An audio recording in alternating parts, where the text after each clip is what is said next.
we were making a salsa rock record that is in Spanish and planting our flag saying that we're making American music, and this is where we're making it in one of the most important cities for American music. Welcome to the Shellcast, a show about music, culture, and Memphis. As we live into our mission of building community through music, education, and diversity, we look forward to interviewing artists and musicians and hearing about how they are writing their own stories, building their own communities. 85 years strong, and with a rich history, the Shell has stood the test of time as a beacon of hope in the heart of Memphis. This podcast is brought to you by Orion Federal Credit Union, where a big part of us is being a big part of the community. Visit orionfcu.com to see how Orion is redefining banking.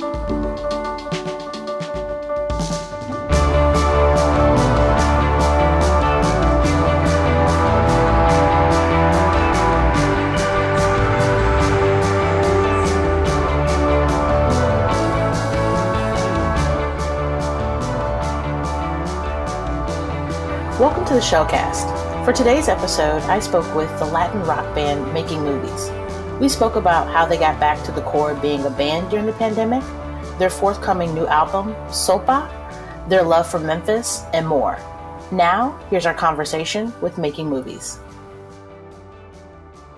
I'm super excited to talk to you all. For those listening, I am chatting with the amazingly talented band Making Movies. And we have here, why don't you all introduce yourselves, your name, your character names, and where you all are from. I'll start. I'm Juan Carlos, the OG Chavran from Guadalajara, Mexico, and Kansas City, Missouri. It is your boy, Young Almighty, El Baterista en la Banda Making Movies, and I hail from the great city of Olathe, Kansas. This is Diego Chi de Chinchilla, El Rumbero, born in Santiago de Veraguas, Panama, and also grew up in Kansas City. And this is Enrique Chi, El Rockero, and the lead singer guitarist of Making Movies, born in Santiago, Panama as well. Love it. And we're going to come back to your monikers in just a second, but wanted to start because I'm genuinely curious, having known you all for a few years, but I don't know the story behind how you all landed on the name Making Movies. So very much curious. How did Making Movies come to be? Well, that was mostly me. I knew that I wanted to make a band that represented our identity, at least my identity, and then I roped Diego into it, of being bicultural. So pretty soon Diego was on board, and the fact that we're Panameños in the Midwest, we knew that there was something special about kind of speaking to that. And our papa is still like a rock and roll lover, but he was a collector of vinyl. That was his main way of listening to music. And there's all these classic vinyls, Beatles, Pink Floyd, Yes, Led Zeppelin, all this stuff that was kind of my musical education. And one of the albums that he had a bunch of albums from the Dire Straits, and one of the albums is called Making Movies. And by coincidence or random chance, on that album, the fonts are the exact same for the band name and the album name. So as a kid, I didn't know which was the band name, which was the album name. And I remember asking our papa, is it a band called Making Movies that made an album called The Dire Straits, which makes some sense? And he's like, no, backwards. I'm like, oh, but it's kind of cool the other way. And I think that it now represents for us a couple things, right? We've made these kind of epic music videos that feel film-like. We've made a documentary film, Americana, that is a big part of our story now. And so like Making Movies is part of what we do as a band, but it also kind of represents this idea that before I even spoke English, I loved rock and roll music, and that language is kind of irrelevant to music if you just open your mind to it. And I was loving music I couldn't understand, but actually I did understand it because I understand what the feeling they were putting into it. And I think that's what the name represents. And so I told Diego, I think this is our band name, Making Movies. Once Diego was on board, we went out looking for the other members. We met Juan Carlos a couple of years later, maybe 3 years into, like, from the first conversation, probably 2-3 years. Then we met Juan Carlos. And then we've gone through different drummers, but but the concept remained, and the name I think feels more fitting today than it ever did, honestly. So that's kind of cool. We didn't mess up when we named the band. We're not embarrassed by it. That's cool. Some bands are embarrassed by the name. We ended up growing into it, like the albums always have some bit of a cinematic or soundtrack like feel to them. And if we put out an album, we always wanted it to feel like a body of work that's meant to go together. Like you don't skip ahead scenes in a movie or just watch one scene over and over again. I mean, some people do that, but they're crazy. So we wanted our albums to feel the same. I love that. And I mean, it definitely shows. I mean, because your recent single, Sala de los Pecadores, the music video, and even Color, which you all dropped in March, they're almost like chapters, visual chapters, or kind of extended scenes of a larger movie, which I always think is super dope. And you all said it, you very much create cinematic pieces of work, whether it be the music or the visuals. But I do want to touch on, you said you, Enrique, Diego, JC, you all have known each other for a while. And Duncan, I know you joined the band in 2019, which seems like a decade ago, given the pandemic.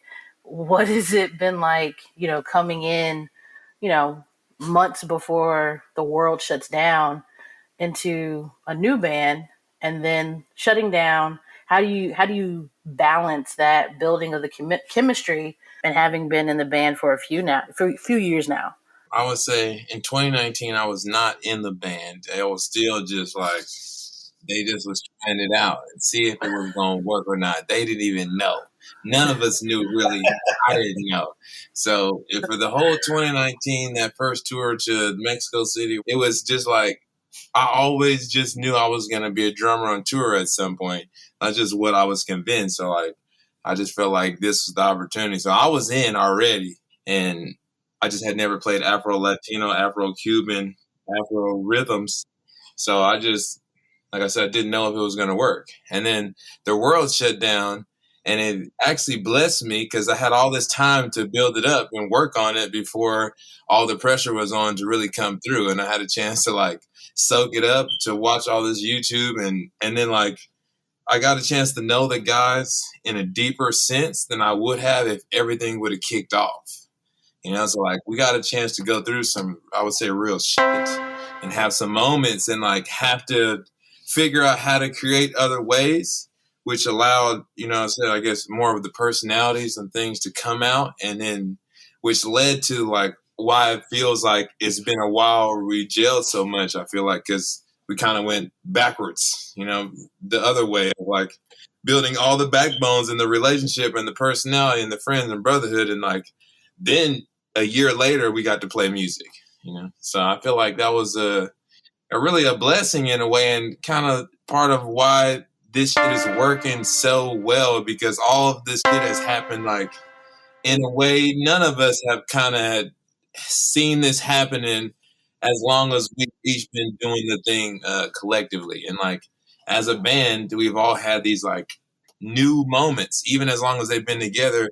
The moments they've had with Be I Know has even been new for them. Like we didn't see this coming either, So like, I feel like that pandemic energy still kicked off these other really good, amazing, also like once in a lifetime, wild experiences. Word. So I mean, speak on that in the sense of like literally no shows or just doing virtual shows or live streams to within the last 2 months, and even coming up, you all are playing some of the biggest stages you all have played in your career.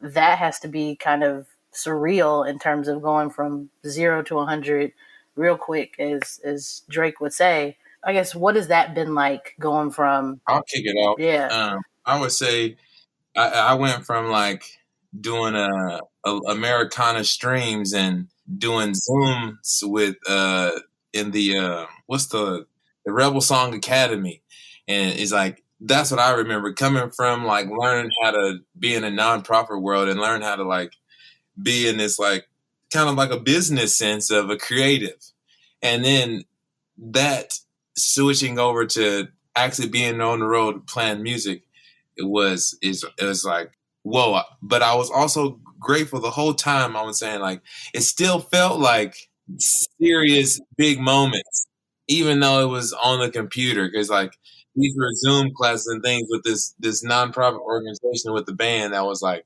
still doing serious stuff. So for me, it's all been like, whoa, amazing.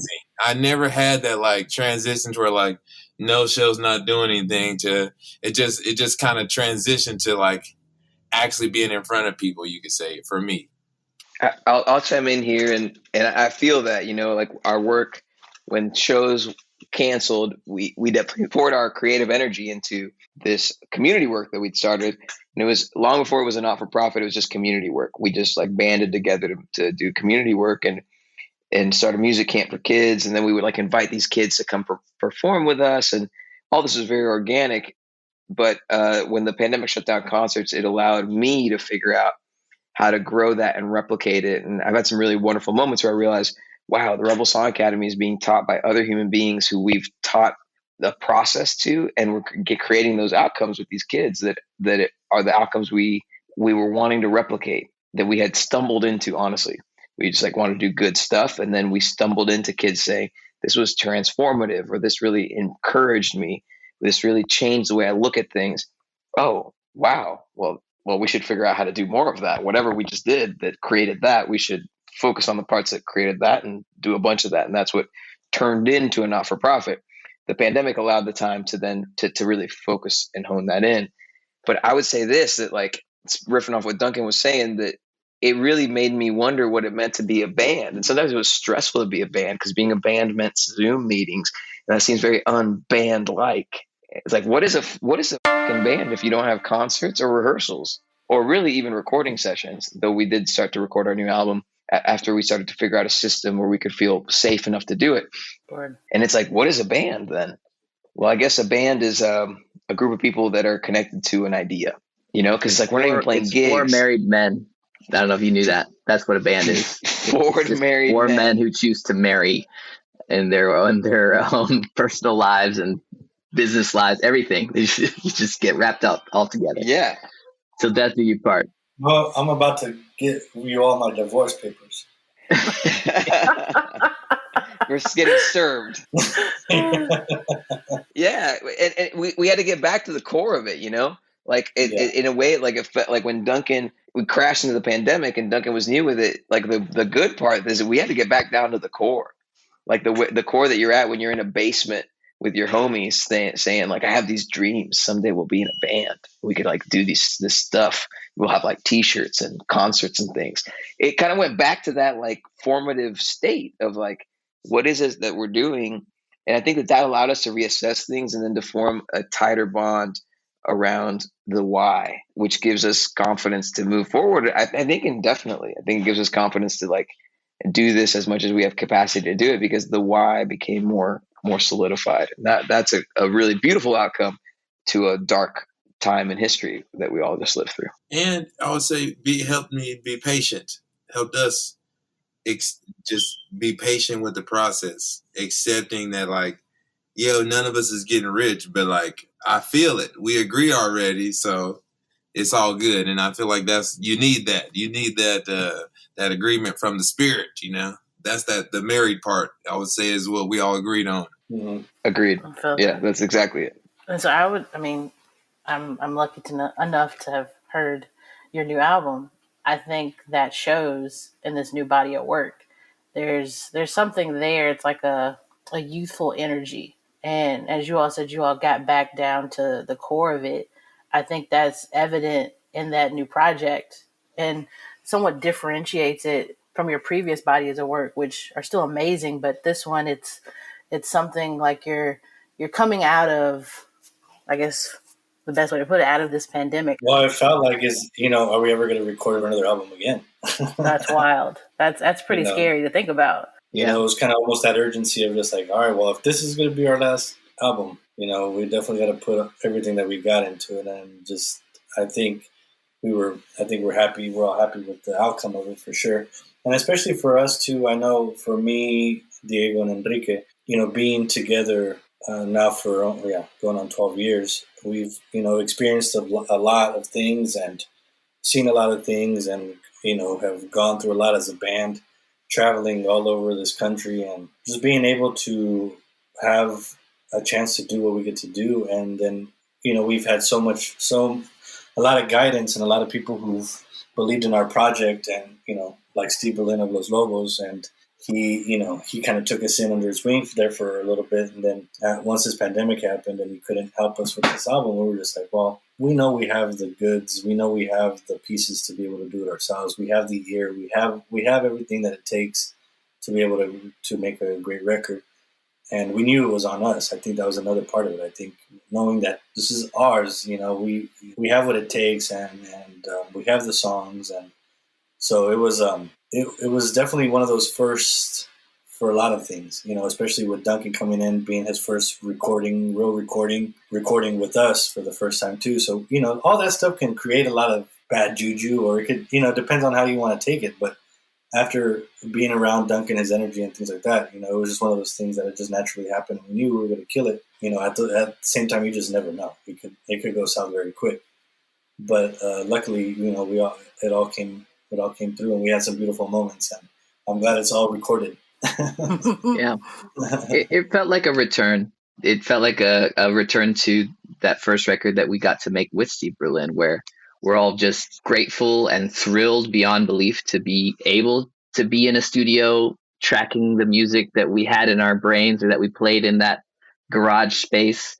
It looked a little different this time. We were in a storage unit instead of in a garage, but the vibe was very much the same. And when we got into the room together and we're risking traveling when, we weren't sure what the real danger of COVID was or how best to protect ourselves, and vaccines hadn't happened, anything like that. It felt like just a deep sense of gratitude washed over all of us as we started playing the music and hitting record. And I think that really translates to something special. I agree.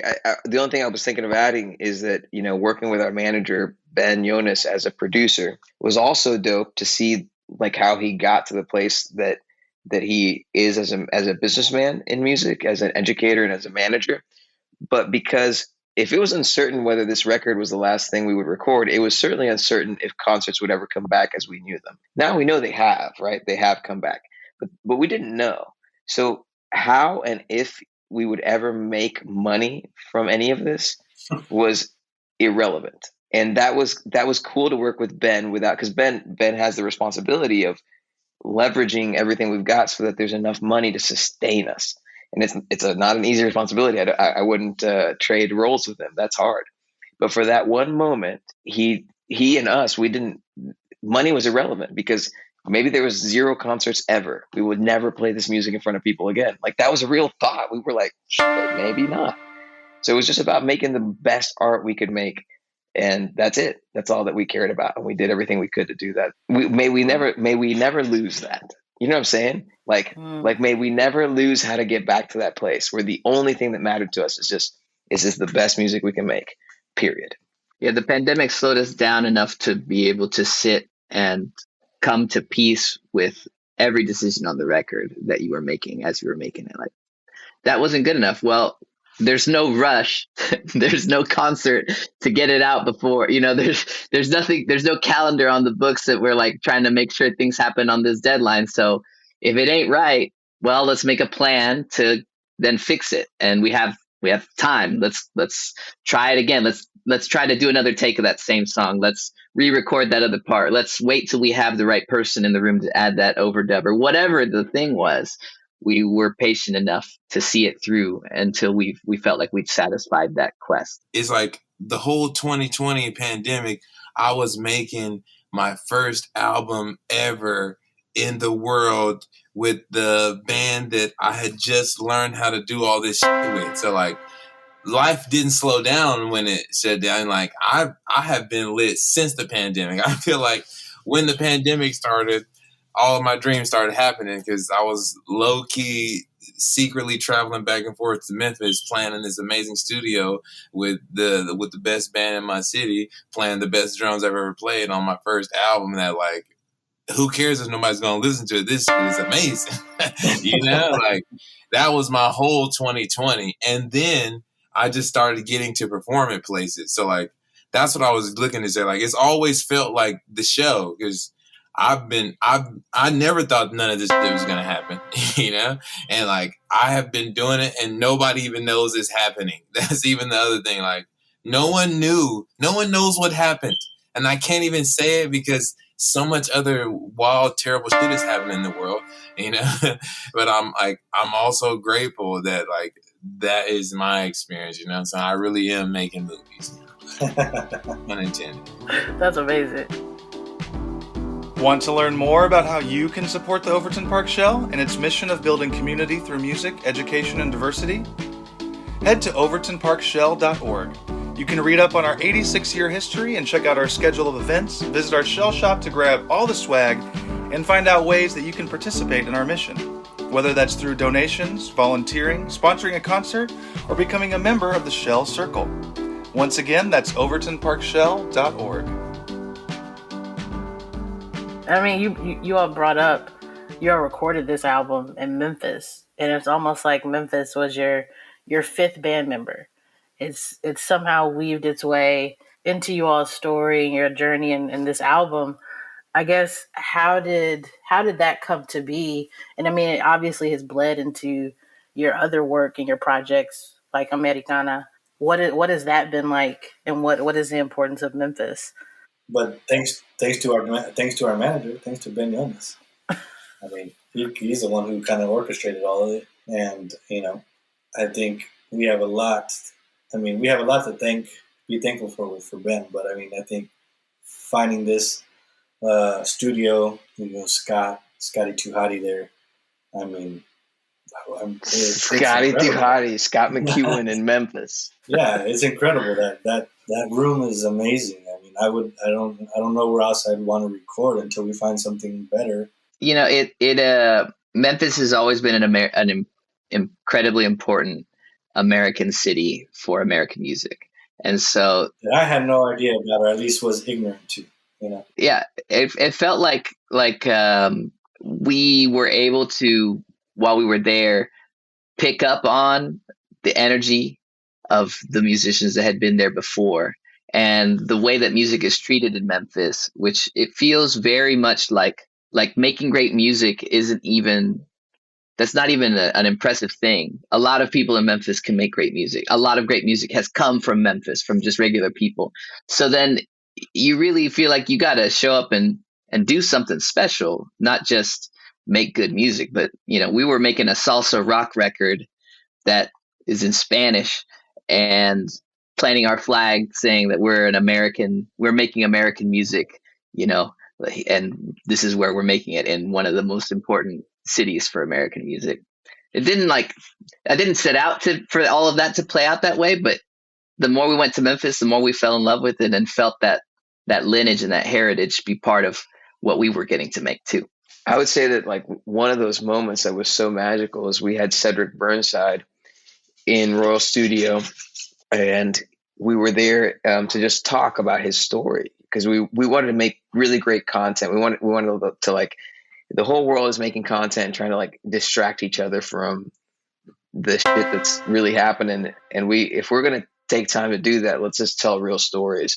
And Cedric is one of those human beings who has real stories. You know, his grandfather being a sharecropper and being abused by the system so heavily, but yet also making such powerful, beautiful blues music, and that Cedric has now inherited and continued and expanded upon that legacy. So we're sitting there, and Juan Carlos and I get to like have this moment where it was Juan Carlos's moment of genius, where he's like, wait, hold on. Loop your grandfather's riff again. Loop it again. And he did. And then he started looping it. And then Juan Carlos started playing a Cuban rhythm under it.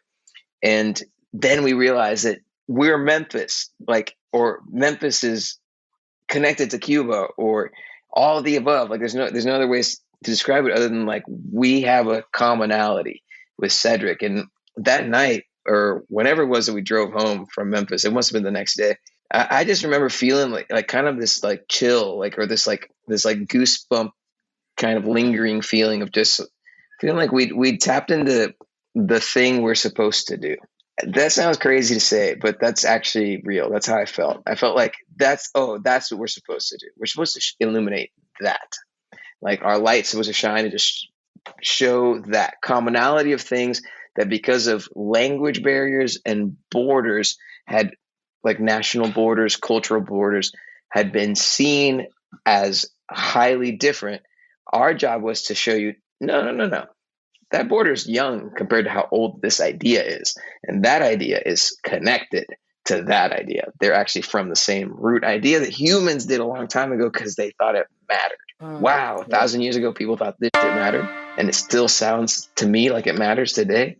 That's some powerful shit. If you can make something that 1,000 years later moves people, that's crazy. And we touched that because of Memphis like heartbeat. You know, that's I think that's the thing that stuck with me. That's the thing that changed my life in the pandemic. Man, shout out to that. I would say, and I'm gonna go like this, and I'm gonna get there. And when I first came into the band, the music felt like Latino music, and as I started watching all these documentaries, getting to the culture, absorbing it, we talk about this a lot, but I had this moment where I realized this is Black music, and really making movies is playing my shit. They're playing my people's shit the Latino way, because it came from Africa, got to Spain, and that shit mixed, and then it was born. Like, oh, this clave is an African rhythm from the Yoruba tribe, from the African people. And the Black people in Cuba call themselves Black. You know, they don't say they're Cuban. They're just Black people, you know. So like all of this is me. It's like it's what I do. So I don't have to approach it like I'm learning somebody else's shit. All I do is have to do me, and then watch my people. And so like I didn't have to study it. I really just watched how Cuban drummers moved and danced and learned the casca and learned and studied my people. And then it hit me, and I'd like, that's why I can play it pretty naturally. And all the people I meet now say I got the tumbao. That's what they say. They say I'm swinging it. And then to get to Memphis and to get to the making movies message is like, I feel like we've been all looking to tap into the African shit, which in this moment I'm going to call the Black shit. And so like, and just understanding that Black culture right now is under fire.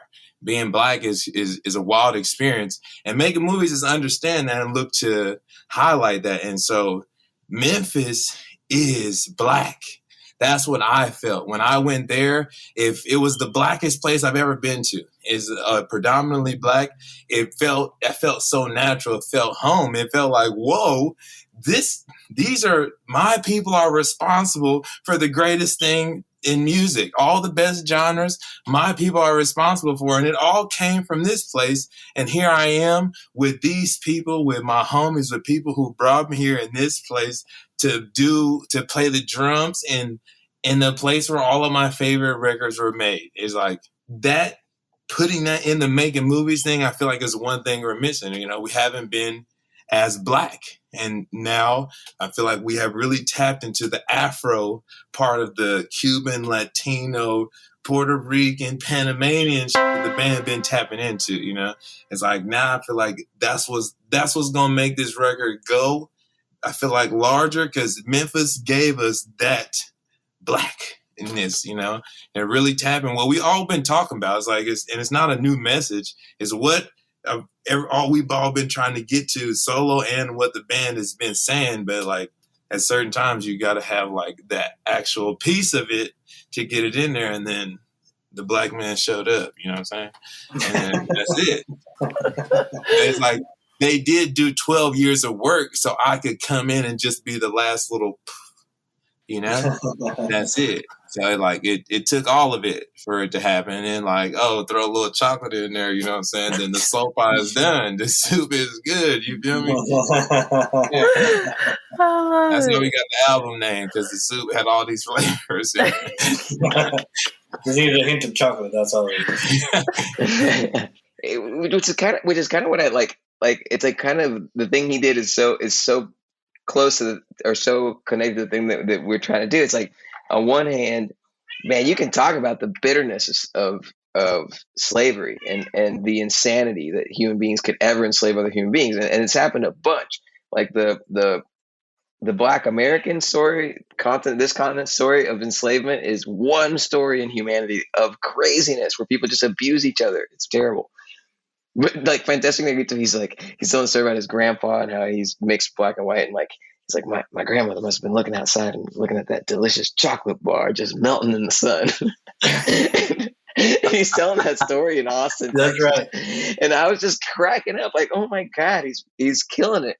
Because you have to remember too that there also love happened.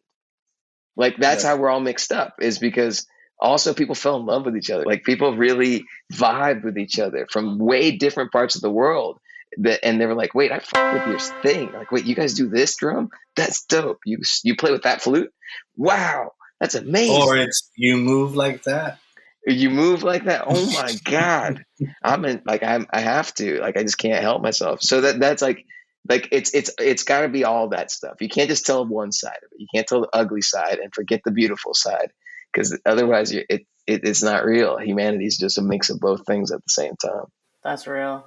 And so you all talk about this appreciation, this common thread that's running through this music, literally in various parts of the world, and then comes, Americana.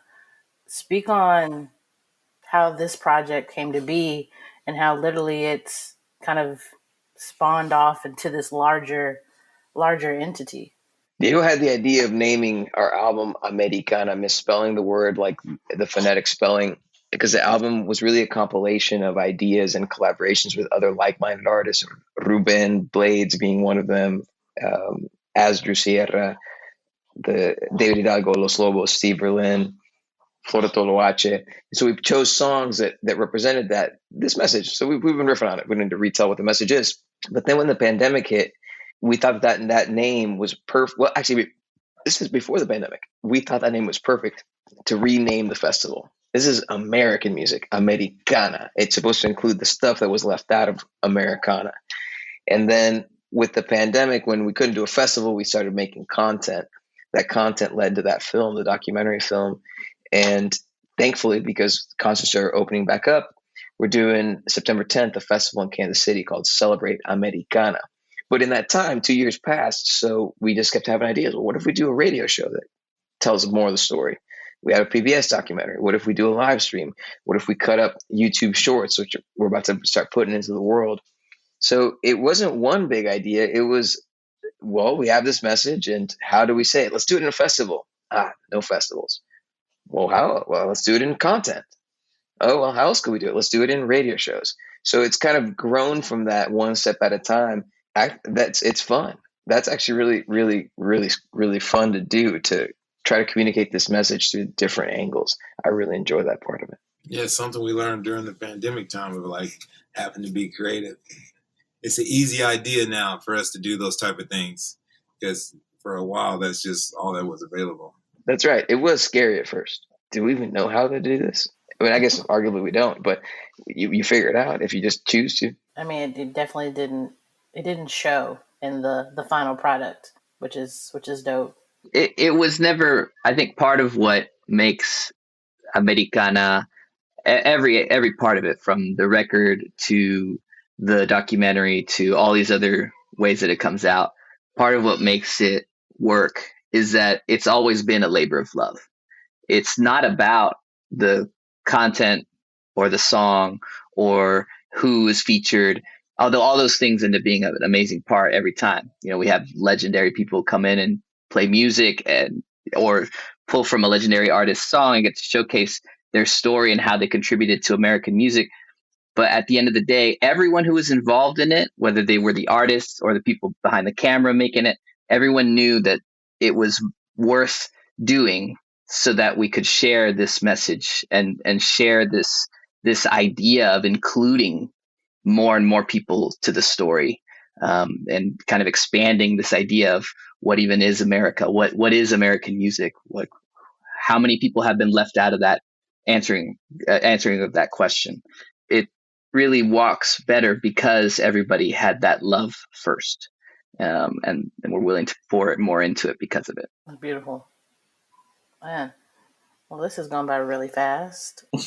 My last question, which I'm sure our listeners are excited to hear. The summer and fall seasons for the Overton Park Shell recently announced, and you all will be performing, which you all actually have performed the Shell in 2017.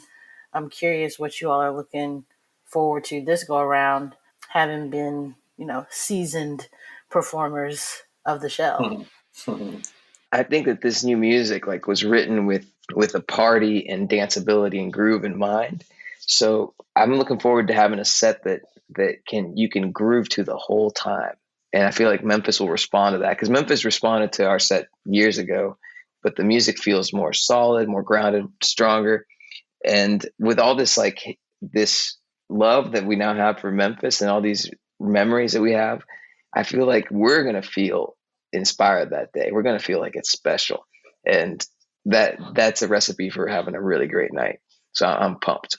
I mean, it is where Elvis has performed. If you feel like you're there, and it's these kind of places, you can't build one today, because you can't build one that has that kind of history. When you stand on that stage and you look out over that lawn, you're like, wow, I'm not the first artist to do this, but I'm the today I get to be the latest one in this really long line of amazing people. And that's always exciting. And I'm just excited to be around all these black people again. It's got to be lit. I'm telling you, Memphis is home. It's my second home. I can't wait. It's just good vibes in the air. I think for sure, like I said, just being able to express that the music that we're going to be playing that night was recorded and, built there in Memphis. So being able to express that to the crowd and letting them know that, we appreciate it, because I don't know, not to say that it was going to be impossible to do it without Memphis, but I think, Memphis, it definitely, hit home. And so we're very fortunate to be able to have done it there in Memphis, for sure. Love it. Yeah, I'm actually, it's one of the highlights, I think, for me this year. We'll be playing that stage again. Which is wild considering all the other highlights we've had. I said the same thing too. I was like, wait, after we're going to be coming back from Mexico City. And what do? We do the Overton Park Shell. I was like, what? That sounds crazy. That's going to be amazing. Yep. Yeah, It'll be fun. Yeah. That's awesome. Well, guys, thank you so much for chatting it up. I don't think Young Almighty has processed everything yet. No. Let's go, Duncan. What else you got? Bro, what is happening, bro? Let's go. Every time we all talk together nowadays, one of us is having their minds blown by just some realization. Like, wait, did you realize? That's what's about to happen.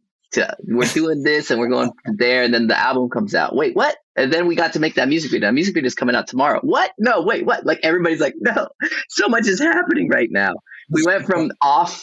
Nothing was happening for so long. It's crazy to have this much stuff happening at once. What?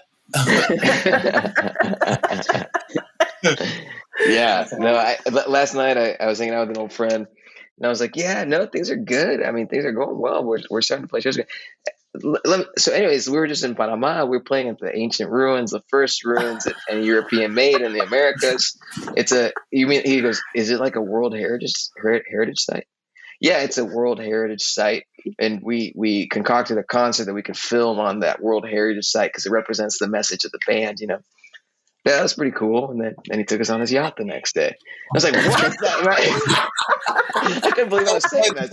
Mexico the week before. Let's go. The week before. And we opened for Black Pumas, and people thought I was the lead singer of Black Pumas. Come on. He is telling the truth, all. He is telling the truth. No, what is his name? What is the dude's name? What is the dude's name? It's Eric. Eric. Yeah, that's right. Eric. That's how they say it over there. Eric. Is it you? And this happened. I hurt my knee, bro. And I've been telling people the story all week of I hurt my knee on the yacht last week. And it is a great conversation starter.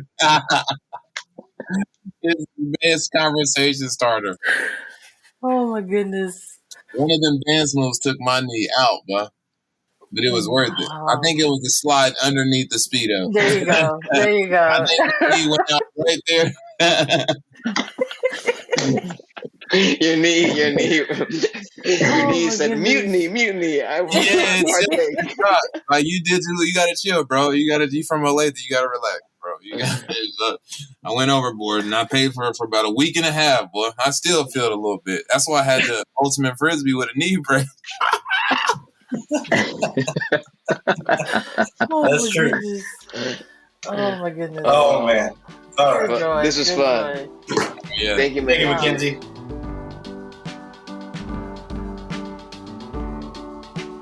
Thanks again to Making Movies for the great conversation. To stay connected to the band, be sure to visit makingmovies.world. Make sure you subscribe to hear all of our episodes. Thanks again, and be sure to tune in for our next episode of the Shellcast.